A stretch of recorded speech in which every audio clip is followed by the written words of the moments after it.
Olá, andarilho das trevas. Aqui quem fala é o Sérgio, do Magias e Dragões. E hoje trago para vocês a história de Hakim, o antediluviano assamita e a origem de Ursugi. Hakim não era seu verdadeiro nome. Foi um apelido que ele escolheu ao ser abraçado, pois ele sabia que essas coisas têm poder. Como mortal, ele era um guerreiro e caçador nas primeiras noites, membro de uma das milhares de tribos nômades que seguiam os animais no norte da África. Muitos acreditam que Arikel foi o responsável por seu abraço. Outros acreditam que foi Enoque. Não existe uma certeza quanto a isso.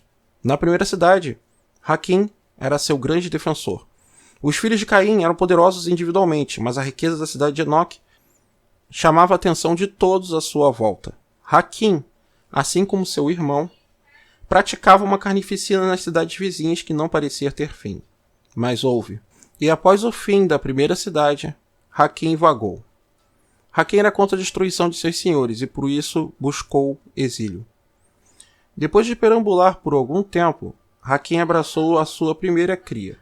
Ninguém sabe ao certo o nome desse ser, mas nas parábolas do sangue diz-se que ele foi escriba e astrônomo, salvo pelo ancestral de ser apedrejado por heresia.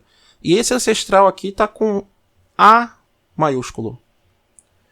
Hakim sempre preferiu abraçar intelectuais e inovadores, cuja visão era equivalente ao conhecimento do próprio ancestral. Hakim ficou sabendo da fundação da segunda cidade um século depois das suas muralhas terem sido erguidas. Ele observou por décadas o progresso de seus irmãos antes de entrar na cidade e também fazer parte dela. Malcave lhe recebeu de braços abertos, dando-lhe refúgio. Dois outros de terceira geração descobrirem que ele estava na cidade. O estrago já estava feito e a guerra de gerações estava para começar, quando Hakim chegou. Hakim declarou neutralidade e todos os outros ficaram contra ele, pois ninguém confiava suficientemente em ninguém para acreditar que existia alguém neutro numa guerra como essa.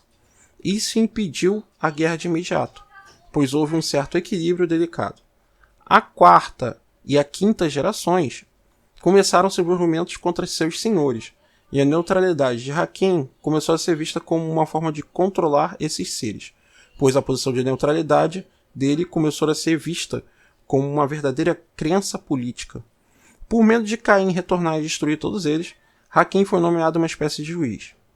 Apesar da negativa inicial, ele acabou aceitando após uma conversa com Sauló, ao demonstrar como isso seria benéfico para a população mortal. Após o aceite, ele desapareceu por um ano, retornou com uma dezena de seguidores, os primeiros juízes da segunda cidade. Os juízes acabaram com os tumultos da quarta e quinta geração, estabelecendo a paz durante algum tempo. Mas esse não era nem perto do fim dos problemas. 2 séculos se passaram desde então.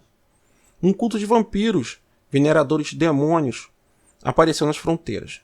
Começou uma guerra contra essa nova facção, e dentro da segunda cidade, aos poucos, esses adoradores começaram a se estabelecer cada vez mais.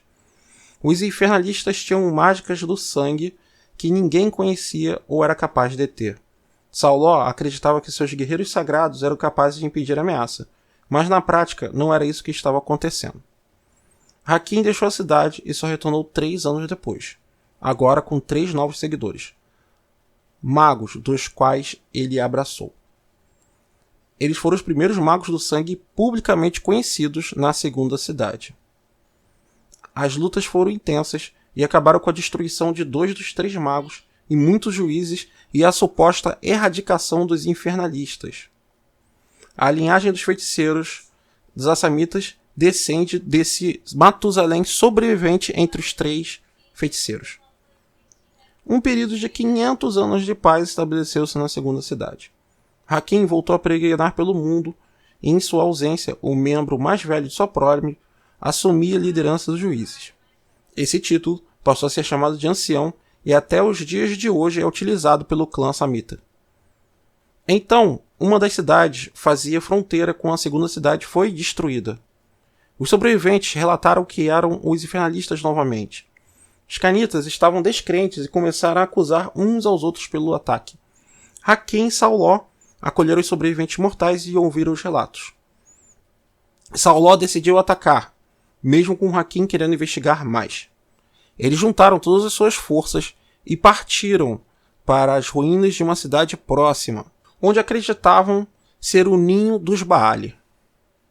Nisso, a segunda cidade foi atacada, pois os Baali podiam voar com asas de demônios.